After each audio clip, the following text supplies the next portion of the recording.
1 Kings chapter 9. When Solomon had finished building the temple of the Lord and the royal palace, and had achieved all he had desired to do, the Lord appeared to him a second time, as he had appeared to him at Gibeon. The Lord said to him, I have heard the prayer and plea you have made before me. I have consecrated this temple which you have built, by putting my name there forever. My eyes and my heart will always be there. As for you, if you walk before me faithfully, with integrity of heart and uprightness, as David your father did, and do all I command and observe my decrees and laws, I will establish your royal throne over Israel forever, as I promised David your father when I said, You shall never fail to have a successor on the throne of Israel. But if you or your descendants turn away from me, and do not observe the commands and decrees I have given you, and go off to serve other gods and worship them, then I will cut off Israel from the land I have given them, and will reject this temple I have consecrated for my name. Israel will then become a byword and an object of ridicule among all peoples. This temple will become a heap of rubble. All who pass by will be appalled and will scoff and say, Why has the Lord done such a thing to this land and to this temple?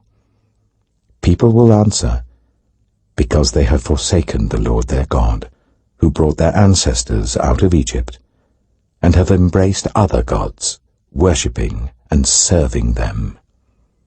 That is why the Lord brought all this disaster on them.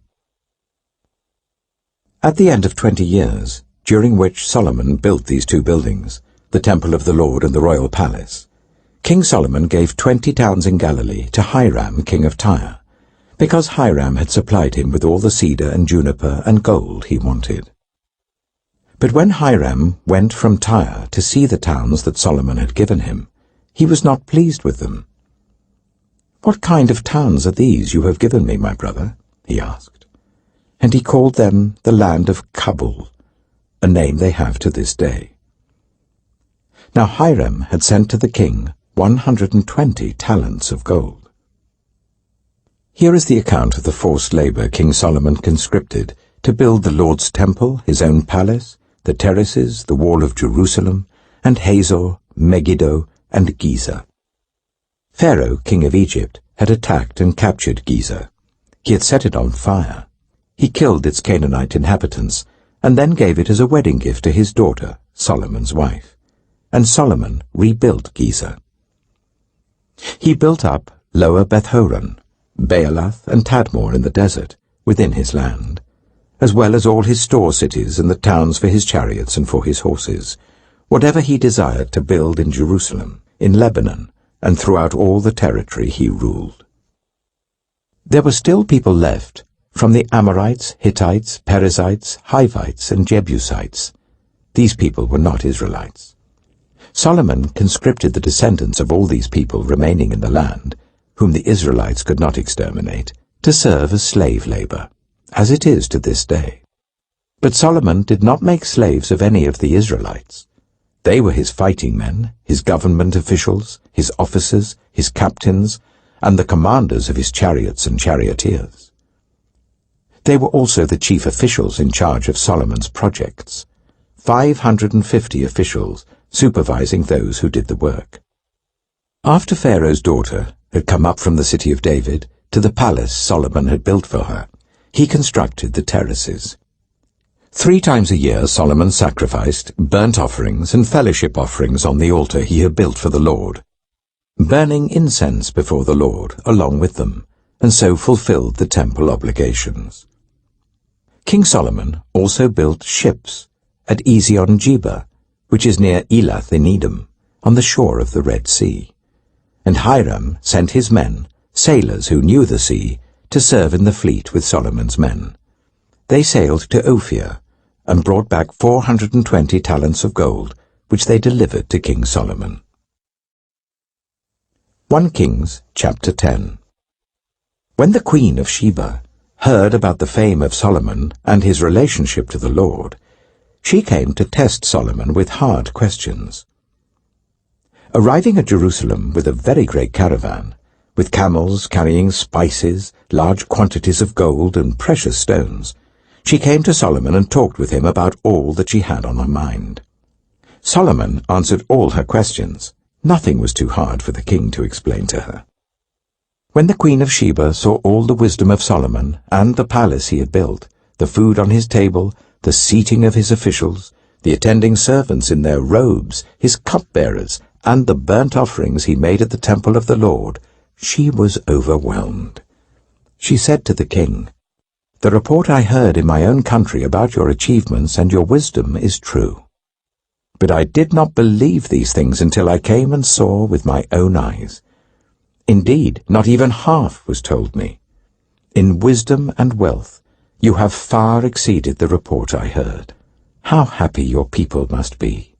How happy your officials, who continually stand before you and hear your wisdom! Praise be to the Lord your God, who has delighted in you and placed you on the throne of Israel. Because of the Lord's eternal love for Israel, he has made you king to maintain justice and righteousness." And she gave the king 120 talents of gold, large quantities of spices and precious stones. Never again were so many spices brought in as those the Queen of Sheba gave to King Solomon. Hiram's ships brought gold from Ophir, and from there they brought great cargoes of almug wood and precious stones. The king used the almug wood to make supports for the temple of the Lord and for the royal palace, and to make harps and lyres for the musicians. So much almug wood has never been imported or seen since that day. King Solomon gave the Queen of Sheba all she desired and asked for, besides what he had given her out of his royal bounty. Then she left and returned with her retinue to her own country. The weight of the gold that Solomon received yearly was 666 talents, not including the revenues from merchants and traders and from all the Arabian kings and the governors of the territories. King Solomon made 200 large shields of hammered gold. 600 shekels of gold went into each shield. He also made 300 small shields of hammered gold, with 3 minas of gold in each shield. The king put them in the palace of the forest of Lebanon. Then the king made a great throne covered with ivory and overlaid with fine gold. The throne had 6 steps, and its back had a rounded top.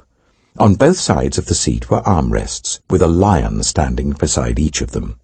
12 lions stood on the 6 steps, one at either end of each step. Nothing like it had ever been made for any other kingdom. All King Solomon's goblets were gold, and all the household articles in the palace of the forest of Lebanon were pure gold.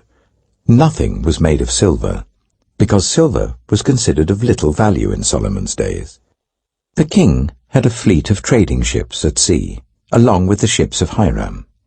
Once every 3 years it returned carrying gold, silver, and ivory, and apes and baboons.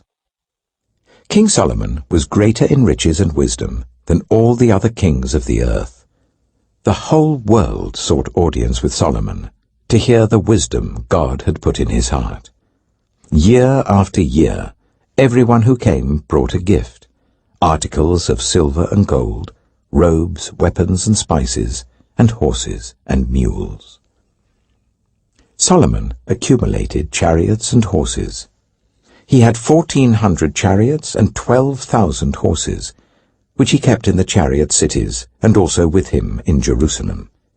The king made silver as common in Jerusalem as stones, and cedar as plentiful as sycamore fig trees in the foothills. Solomon's horses were imported from Egypt and from Suchet. Royal merchants purchased them from Suchet at the current price. They imported a chariot from Egypt for 600 shekels of silver, and a horse for 150. They also exported them to all the kings of the Hittites and of the Arameans. 1 Kings chapter 11. King Solomon, however, loved many foreign women, besides Pharaoh's daughter: Moabites, Ammonites, Edomites, Sidonians, and Hittites. They were from nations about which the Lord had told the Israelites, "You must not intermarry with them, because they will surely turn your hearts after their gods." Nevertheless, Solomon held fast to them in love.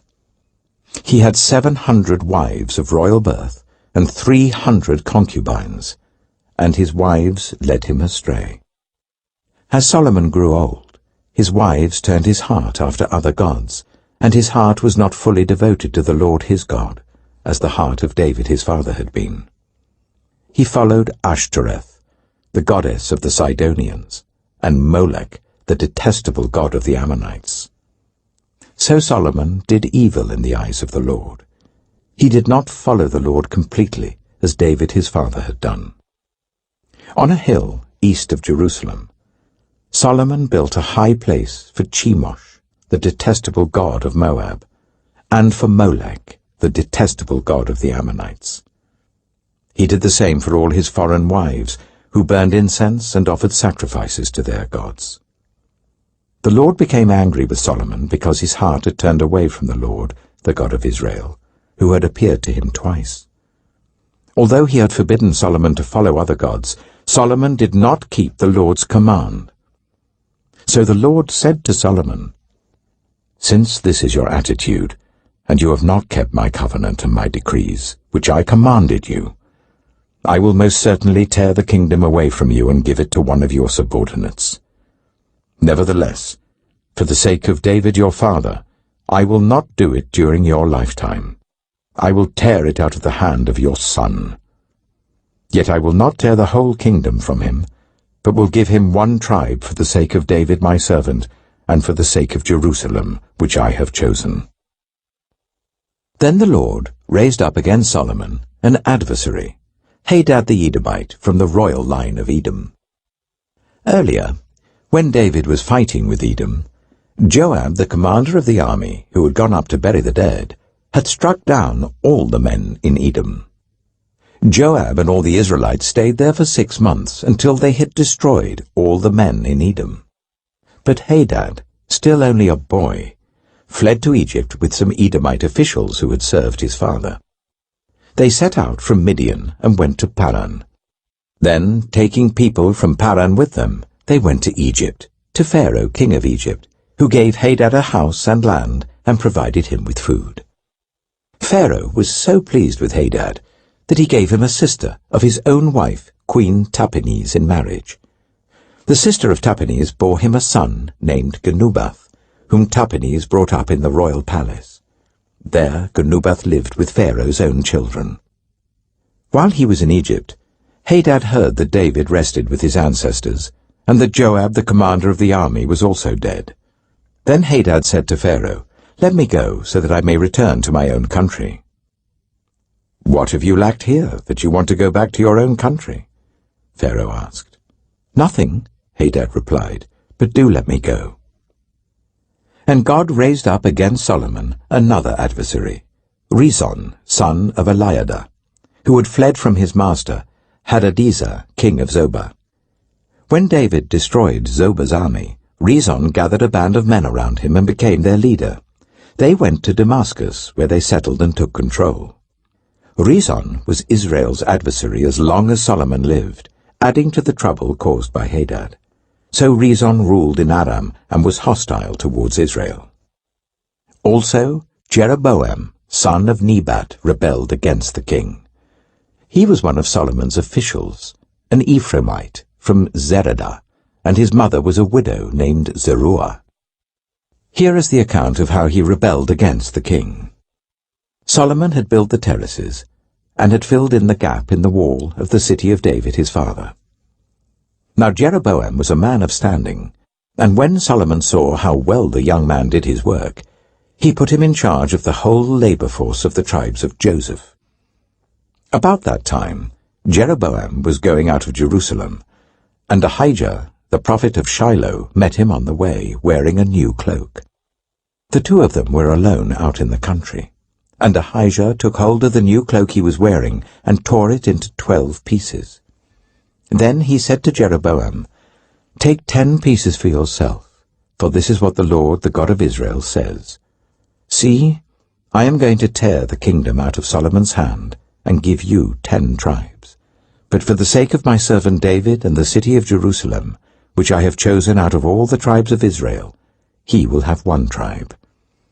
I will do this because they have forsaken me and worshipped Ashtoreth, the goddess of the Sidonians, Chemosh, the god of the Moabites, and Molech, the god of the Ammonites, and have not walked in obedience to me, nor done what is right in my eyes, nor kept my decrees and laws, as David, Solomon's father, did.